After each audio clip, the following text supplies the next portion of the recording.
your mock scrapes aren't getting daylight activity, it's not bad luck. You're just setting them up wrong. Most hunters throw a mock scrape in the woods and they just hope it works. Then they check it, they get nighttime photos, or they get nothing at all. The problem isn't the scrapes, it's how you're using them. So in today's episode, I'm gonna show you how to build mock scrapes that actually pull bucks in during daylight. I'm gonna tell you this, you have to trust this process.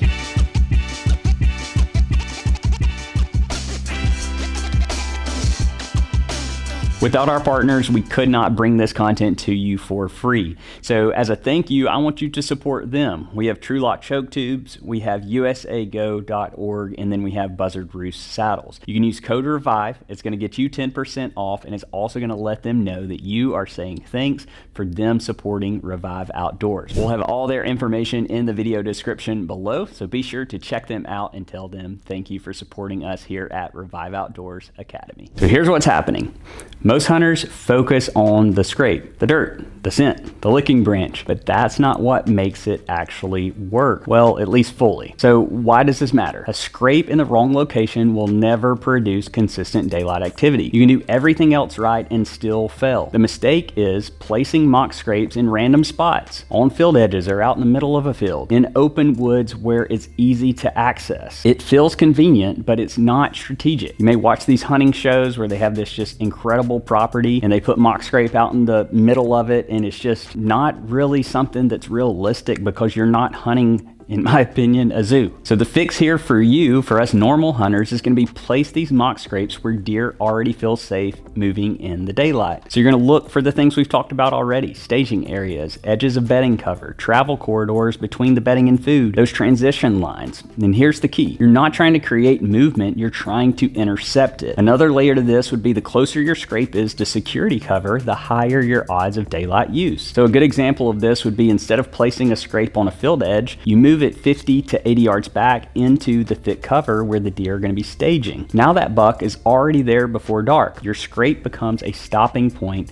and not a destination. This right here is where most people misunderstand scrapes. What's happening is the hunters think scrapes are only for the rut, so they ignore them early or they're misusing them late. So what matters the most is that scrapes, and that you understand this, that scrapes are communication hubs year around. So a lot of people make the mistake and they just think it's only for use during the rut. I mean, we have native scents that we sell, which will have product links to it because it's a huge thing that you need to use for your mock scrapes. I'll talk more about it here in a minute, but we'll have people buy them like crazy during the rut. That's not the time, at least the best time, to use them. You need to use them right now, yesterday, last week, 2 months ago. You need to set these up for your success, not for just random rut buck movement. So today we're going to talk about how it works, why it works, and how you can fix it. You need to use mock scrapes as inventory, as pattern tools first, and then as kill tools second. So here's how it breaks down. Early season, you want to use scrapes to identify your bucks that you have in the area. You want to focus on travel routes near these bedding areas. And then pre-rut, scrape activity is going to increase. Bucks are going to start checking them more frequently. And this is where your daylight movement on these scrapes is going to improve, as long as you've kept the pressure off. Then the rut, it's going to become a lot less predictable, a lot less consistent,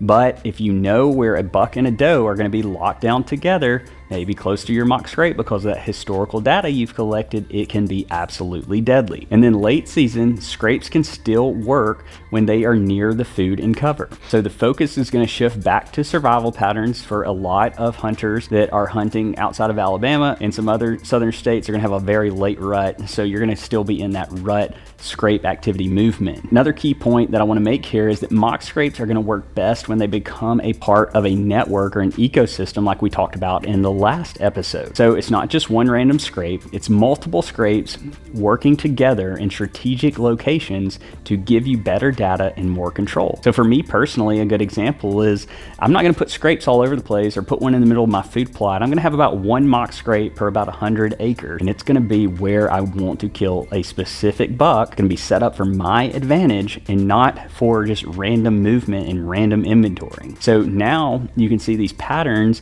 of a direction of some movement, a time of day. They're going to have a place where a specific buck comes in on a specific wind. So you can start to use that to your advantage to set up these mock scrapes properly. This right here is going to be the part that ruins most setups. So hunters are going to put in a scrape, then immediately start pressuring it. So they're going to check it. They're going to hunt it. They're going to walk by it. They're going to go up to it and see what's been scraping in it, you know, especially if they don't have a camera on it. Going to go and try to check the camera or hunt it more because of the photos they're getting. And so why this matters is scrapes don't work if the deer don't feel safe using them during the daylight for your advantage. So the mistake is that people are setting up scrapes too close to the access route that they're coming in and out on. They're checking cameras way too often, and they're hunting the scrape without the right conditions. If that's a heavy hit scrape in early season, go for it. But if that scrape doesn't light up until January, then don't go hunt it in October, November, or December. A lot of times too, hunters are letting their scent drift into the scrape. So we talked about wind and thermals in an episode. Go back and watch that if you haven't, because your scent can settle in areas that you would be really surprised they settle if you're not constantly dropping that milkweed. So you're burning the spot before you even really get an opportunity to kill that big buck that you're after. So the fix is this: treat mock scrapes like high value setup. Keep them very low pressured. Use cameras carefully, and preferably you want them higher and angled. You want the cell camera. You want it to where you can get in and out maybe once a month at most to change out the batteries, or if you just so happen to get lucky and you can put a solar panel on them, keep that battery running all the time. You never have to go in there until the exact moment to kill. So only hunt them when the conditions are right. Keep your scent away from the scrape location. And a key principle to this is don't hunt the scrape itself a lot of times. Hunt the movement around it. So the last buck that I have here on the wall, it's a big 12 point mature buck I had watched for 3 seasons, and I didn't kill him on the scrape. I killed him about 150 yards off that scrape in a travel corridor and a pinch point where I knew he was going to be holding up a doe. And so I wasn't able to get down there where the scrape is because I put it in a thermal hub because I knew it was a good pinch point to get inventory and to know when he's in the area, but I hunted off of it where my wind and thermals would be perfect at the right time. So I went in there, I hunted one evening, I hunted one morning. For that third hunt on that afternoon,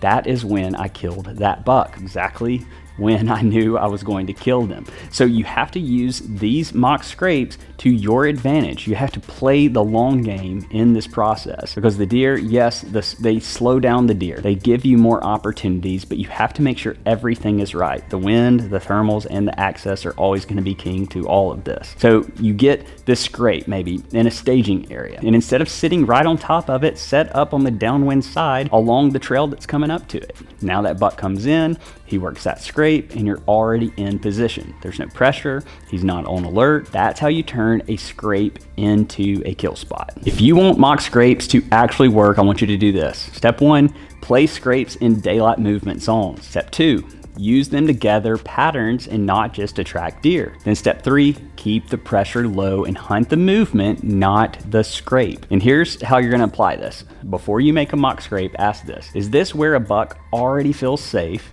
moving before dark? The answer is no, then don't put it there. I don't get how many times people put stuff where the big bucks are not going to be. And sometimes it's just you don't know. So if you don't know, I want you to go back and I want you to watch this entire video series, because we've taught you everything up to this point. We've built this entire series out so you know how to hunt correctly. So most hunters also are going to give up on mock scrapes before they've had a time to be established. So how I'm going to set up my mock scrapes is I'm going to take this native sense. It's real urine out of a buck, out of a doe, out of season and in season. When I mean that, I mean in rut and versus out of rut. So a doe in etrus, a buck in rut, and then when they're both just normal urine. So you can pick up these bottles on our website. We'll ship them out to you, or you can go to Native Scent's website and use our code REVIVE.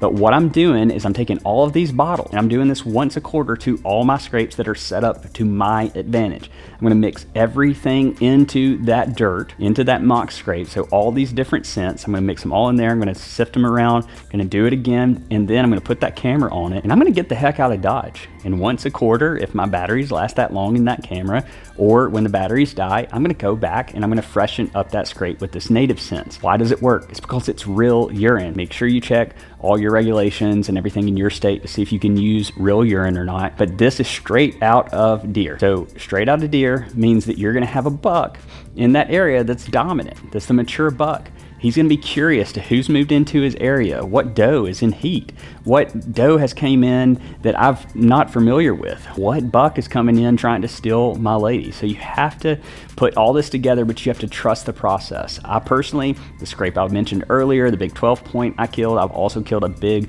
130-inch 8 point off of it with my pistol at 12 yards. And so this buck was at 50 yards when I killed it. So both of these deer were killed off of this same scrape. However, that scrape, I freshened it up and I trusted the process for an entire year and a half before one single deer even hit the scrape. So trust your process, lean into it. That way you can have success with your mock scrapes. So again, most hunters are gonna give up on mock scrapes because they never use them correctly. But now you know how. So next, I want you to watch the video where I'm gonna break down all of this that we've talked to. I'm gonna build upon it yet again and completely go through a hunt plan from start to finish. So be sure to subscribe to Revive Outdoors Academy so you don't miss what's coming next. Hit the notification button. We launch these episodes every single Monday. We appreciate your support and we'll see you on the next one.